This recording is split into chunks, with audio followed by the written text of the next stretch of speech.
I, Dr. M. A. Gaikwad, Assistant Professor, NV Science College, Bordi, participant of Refresher course, Blended Learning and Flipped Classroom, conducted by Ramanujan College. Today I am going to explain Kepler's law. Kepler deducted the following laws of planetary motion from a careful study of the result of astronomical observations.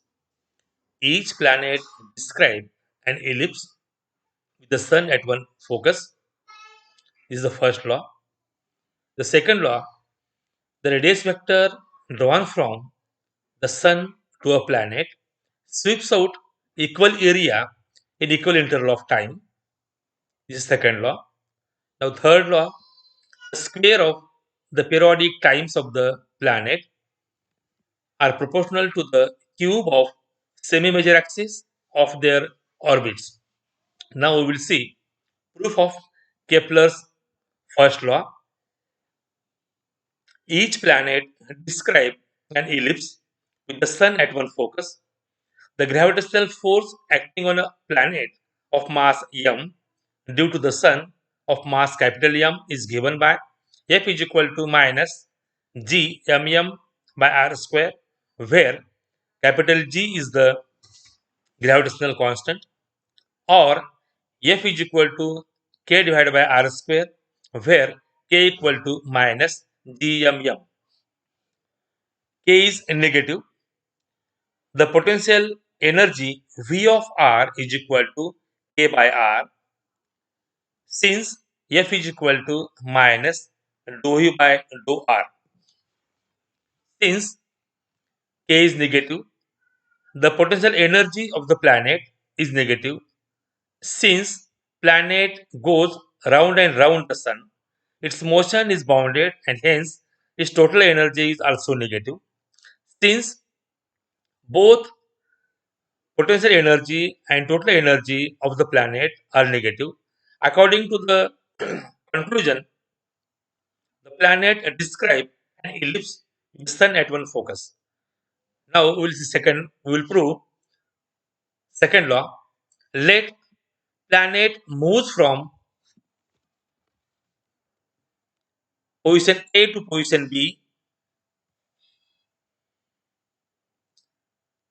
in infinitesimal time dt, and let d theta be the angle traced by the radius vector drawn from center of force to the center of planet. AB is approximately equal to r d theta for infinitesimally small angle d theta. The area dA swept out by the radius vector in time dt is equal to 1 by 2 r square d theta. Therefore, aerial velocity is equal to d by dt of A is equal to 1 by 2 r square d theta by dt, which is equal to 1 by 2 r square theta dot.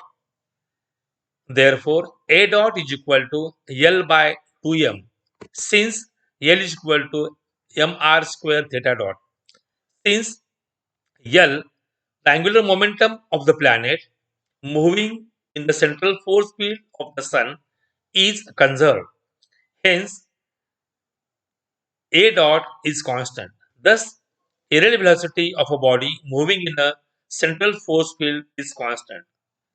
D by dt of A bar is equal to constant also implies that radius vector sweeps equal area in equal interval of time. This proves Kepler's second law of planetary motion. Now, we will move to the third law. From the geometry of an ellipse, we know that the area of an ellipse A is given by A is equal to pi AB, where A is the semi-major axis and B semi-minor axis of the ellipse.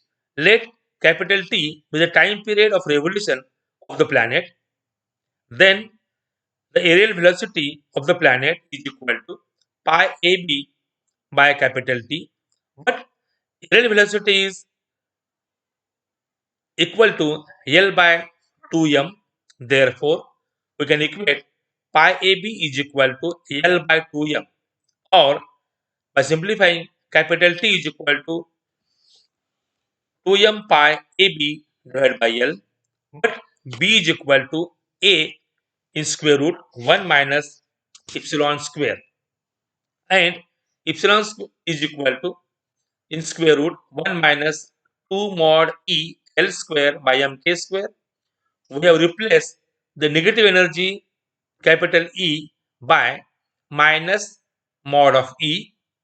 Making this substitution in equation, we get T is equal to 2m pi A by L into A square root 1 minus epsilon square, which is equal to 2m pi A square by L in square root 2 mod E L square by mk square, or T square is equal to 8 pi square m a raised to 4 into mod E divided by k square.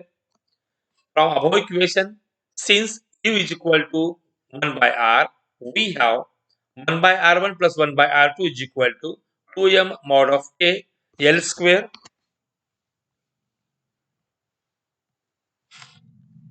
where mod K is equal to GMM, and 1 by R1 into 1 by R2 is equal to m square K square L raised to 4 divided by L raised to 4 minus m square K square divided by L raised to 4 plus 2m mod of E divided by L square, which is equal to 2m mod E divided by L square.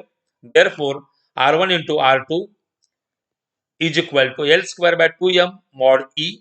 Also, R1 plus R2 is equal to 2a. By substituting this value of R1 into R2 and R1 plus R2 in above equation, 1 by R1 plus 1 by R2 is equal to R1 plus R2 by R1 into R2, or 2m mod K by L square is equal to 4am mod E by L square, or mod of E is equal to mod K by 2a.